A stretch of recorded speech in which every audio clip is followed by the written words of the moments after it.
né? Aqui sobre diabetes.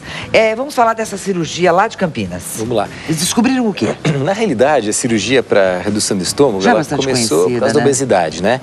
E o que se viu é que as pessoas, além de emagrecerem, melhoravam o diabetes. Então começou a se reparar nisso e existe um estudo iniciando esse tipo de cirurgia que não se reduz muito o volume do estômago e simplesmente se faz um bypass, uma ligação entre o estômago e o intestino conhecido como íleo, que é a região mais terminal, porque descobriram que nessa região o organismo produz uma substância chamada incretina. O nome é estranho, né? Mas se chama incretina porque ajuda a melhorar a produção da insulina e as células beta do pâncreas que funcionam na produção da insulina. Então, fazendo um novo percurso, vamos dizer assim, no intestino, levaria uma maior estimulação desse incretina chamada de GLP-1.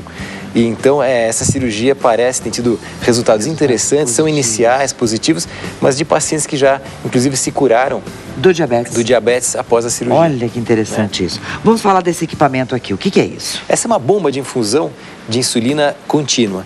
Quer dizer, é uma tecnologia interessante porque um dos grandes problemas que o diabético que depende da insulina, que são aqueles 10%, né, do diabetes tipo 1, porque 90% é diabetes tipo 2, mas os diabéticos que precisam da insulina, que são dependentes dela, eles são dependentes de várias aplicações de insulina por dia. Sim. Eles têm que ficar tomando injeção, sim, 3, 4 vezes por dia. E com essa bombinha, é uma tecnologia onde a pessoa simplesmente coloca o catéter, essa agulhazinha no tecido subcutâneo, que é na gordurinha, na região abdominal, e ela leva uma vida normal, quer dizer... Mas ele vai automaticamente injetando no corpo, isso, na quantidade que o paciente precisa. A insulina fica aqui dentro. Entendi. E ela vai sendo injetada uma quantia basal que o médico, junto com a nutricionista, que o paciente redetermina.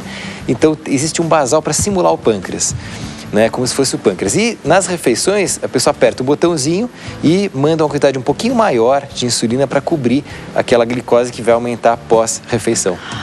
Vocês médicos, você como endocrinologista, enfim, os que são da área, acreditam que a gente consegue resolver este problema, tendo em vista os estudos que se faz, aí a um médio e longo prazo?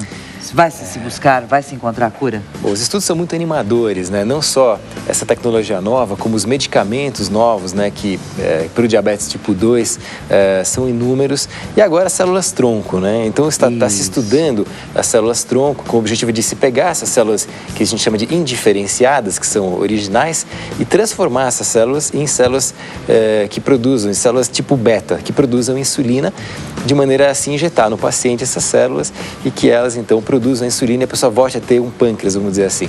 Então esses estudos estão acontecendo, eu acho que são muito promissores, mas a gente precisa de alguns anos a mais. Agora, uma coisa é certa, né, doutor? Se há 20 anos, quando a pessoa descobria que tinha diabetes, era mais ou menos como uma pena de morte, era mais ou menos assim, né? Era. Decretou-se a pena de morte para aquela pessoa, ela está diabética, ela vai morrer. Isso acabou. Acabou. Isso a gente sabe que com isso aqui, ó, que foram poucos ingredientes que o doutor trouxe pra gente, essas dicas que ele tá dando, os garotos todos que nós mostramos neste VT antes de começar essa pauta, aquelas 3 crianças, isso prova de que é possível ter-se uma vida tranquila, uma vida digna, né? E sem tanto sofrimento assim. Sem dúvida, isso mudou demais. Mudou, né? Então a pessoa passa a ter uma vida absolutamente normal, com uma expectativa de vida longa, né? E ela acostuma. Só que eu sempre costumo dizer, quando atendo um diabético, que o paciente ele tem que ser parceiro do médico.